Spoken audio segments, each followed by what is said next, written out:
If you're seeing the Epic Games self-update failed error, don't worry. In this video, I'm going to show you the quickest fix that works for most people. We'll cover two simple methods. First, running the Epic Games launcher as an administrator, and then adding a special skip command to the launcher shortcut to bypass the update issue.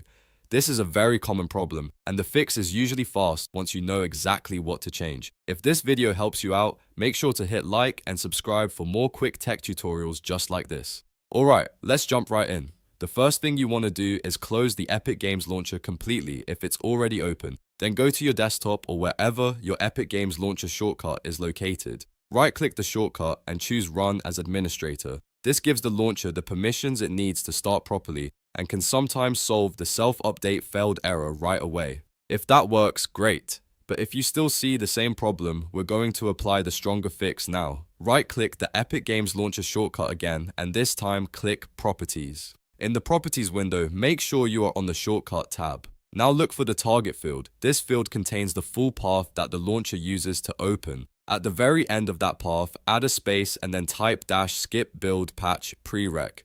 Make sure it is added after the existing path and that you include the space before the dash because that part is important. Once you've added the command correctly, click Apply, then click OK to save the changes. After that, launch Epic Games using the same shortcut you just edited. The launcher should now open while skipping the update prerequisite that was causing the failure. In many cases, this is enough to get you back into Epic Games launcher without the self-update error showing up again.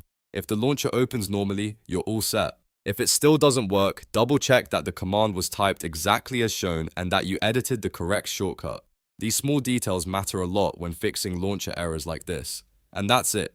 You've now fixed the Epic Games self-update failed issue using an administrator launch and the skip command method. If this tutorial helped, please give it a like, subscribe for more helpful fixes, and leave a comment if you want me to cover more Epic Games or PC gaming troubleshooting videos. Thanks for watching, and I'll see you in the next one.